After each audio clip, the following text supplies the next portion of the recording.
We have a lot to talk about and not a lot of time because it is November 30th. We're right in the middle of Q4, the rush. We're going to talk about, I'm sure you saw in the title, some pretty bad stuff from the least bad to the most bad, then switch over to how we're just moving forward because you can't stop. You got to keep going. As you can tell, like I said in the title, account suspension, yikes. But before that, I had to deal with a bunch of bad returns, like returns for the wrong reasons, and then chargebacks. So I recently turned back returns on my listings, hoping it would boost sales. It has, I believe, boosted sales. Kind of hard to tell because this is my first Q4 on eBay. Normally I'm doing Amazon stuff really, really hard this time of year, but I just don't have any faith in the country's supply chain and logistics to handle Amazon FBA. Like, I follow all the forums. They're saying that shipments aren't being checked in West Coast fulfillment centers until, I mean, people who ship things in November still aren't checked in. So they're saying, like, yeah, basically there's no, like, you can't adapt to Q4 on Amazon. It's just too difficult. So I'm staying away from there. We'll circle back on that. But with eBay, I can't really compare this year's sales to last year's sales because it was always kind of like my second priority and now it's the first priority. But I turned returns back on, and I do believe it's, I have to think that that's the reason I'm making so many more sales, because you know, on November 1st I turned it on and just like that it started. But with turning on returns, you also get more returns, which is, you know, annoying. Each individual return is annoying, but on a whole, it's not that big of a deal. What is a big deal, and I think is very annoying, is the chargebacks. So someone charged back $300 of video games to me. They bought on eBay a bunch of different sales, not one individual sale, and they charged them all back, saying, I never got these. The good news is eBay has your back. I bought shipping through eBay. I don't know if they have that as a requirement, but Amazon does, so I guess that's just how I think about it. It was delivered. You know, it was under $500, so I didn't have to have signature delivery. But they charged it back. Thank goodness that the money has not been taken out of my account. I mean, I guess it wouldn't be that big of a deal, but that would be, like, frustrating to have the money taken away only to be given back like 3 weeks later. The way it works is eBay just kind of has your back. So even though I get those annoying notifications, oh, you have returns, oh, you have chargebacks, oh, you have payment disputes, yada, yada, yada, it's actually all going to be okay.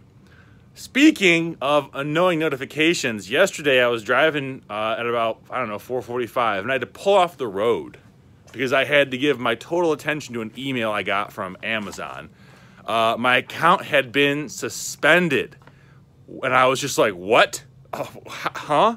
I thought it was in perfectly good standing. I thought I was doing everything right. You know, I'm still selling quite a bit on Amazon, not as much as eBay, but I still sell media and some toys and some food and some just like stuff with barcodes, and then a few specific toys that I'm ungated for. I sell on Amazon. So I'm thinking, I haven't done anything wrong. You know, what's the deal? I go in there, I look at it. I think at first, I think it's a phishing email trying to get my account info. No, it's not a phishing email, it's real. I look at the email address, it's from Amazon.ca. My Canadian Amazon account got suspended because, and I didn't know this, I didn't know I thought that I sold all my products from my American account, but apparently sometime in the past, I chose to create accounts in Mexico, Japan, and Canada, and my Canadian account, I had like 19 suspected intellectual property violations on JVC and Sony electronics that I sold like 6 years ago, but never deleted the listing.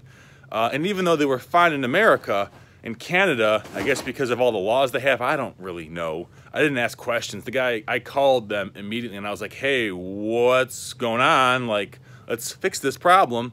So I didn't really ask about why it was like this, but I had 19 suspected violations, and I had like 6 sales in Canada over the past 90 days. So those metrics resulted in a suspension. I handled it in like an hour. I am so thankful it doesn't affect my American account, because that would be, I mean, it wouldn't be like 2 years ago if my US Amazon account gets suspended, I would be like robbing banks. It'd be bad. But this year, it would be annoying, but it wouldn't be like the end of the world because I'm diversified on so many other places, and I've got multiple revenue streams, and just in a better place than I was 2 years ago. And that's how you should always be. You should always be, hopefully, getting better. But it was just like a really unpleasant email to get. You see it pop up on your phone, you pull off the road because you're like, okay, I don't want to get into a crash. The one thing you can do that makes things worse, like when bad stuff happens, is panic and like not settle yourself and think rationally. And the last thing I wanted to do was look down at my phone, you've been suspended, look up, rear end the truck, and then just like be in a bad place and be really upset. That didn't happen. Everything was fine, but there are hiccups on this road. It is not always easy. So if you're experiencing hiccups and annoying emails and suspensions and whatever, just focus on it, work your way through, and do not be, you know, it's really, what do they say? It's easy to get lost in a forest. I don't know, something about seeing trees in the forest, or you can't see them when you're in it. I don't know. But that's how it is for problems. When you're in the problems, you lack the perspective to see how easy they are to fix, or how minuscule they are in the grand scheme of things. So now that that's being said, now that we're 6 minutes into the video and I've talked to you about you know, the thumbnail stuff, let's talk about what's going on now. So I'm selling too much stuff, and that might sound like a good problem to have, but I've got so many low value items I'm selling and I'm making like $4 profit on. That was fine as I was building out my inventory system and checking processes and making sure everything's, you know, it's a well-oiled machine. But now I'm foregoing listing things because I have to pack and ship DVDs I sold for $9 and I get $4 on top of that. And it's just like, that's not what we want to do. So what I've done across the board, raised prices by $4. And that's, hopefully that's going to make it where the items that are like low value are going to not sell. And I can go through after Christmas or in a week or two maybe and pick them out of my inventory system back there in one of the 235 boxes now we're at, filled with inventory, and auction them off locally. I'm not really sure I'll do with those yet, but clear space for more high value stuff. It's also forced me to examine how I'm selling the things that I do sell. So like if I can bundle 3 games and make $100 off those games as opposed to selling them all individually for $22, I'm doing that now, doing that a lot more. Working on ways to take the duds and make the most money out of my duds. What I've learned, and I don't know if this is like just Q4 stuff or what, but for DVDs and video games, if they're without the manual, basically it's the same value on an auction that you get loose disc versus in a box. So I've been taking all the discs out of box, selling certain discs on Amazon as acceptable, and it's just easier to pack more into a box for FBA, and then other discs in lots on eBay if they're just like hopeless. And that not only is bringing back some money, but it's clearing up space and it's validating if certain processes are working or not working. Because I think I said in the last video, I'm buying a lot. I mean, this is all from today's FedEx orders that came in from Facebook Marketplace and eBay and everywhere, that I'm just like buying because you can sell stuff for so much. When you do that, you have to have really strong filters. So we're working on the filters.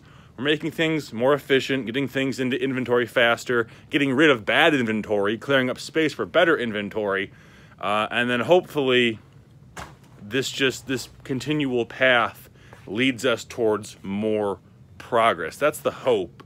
Hope you're doing it too. More videos like this because they keep me accountable. So I'll see you guys later. If you're new, thanks for stopping by. Give it a thumbs up. I'll see you later.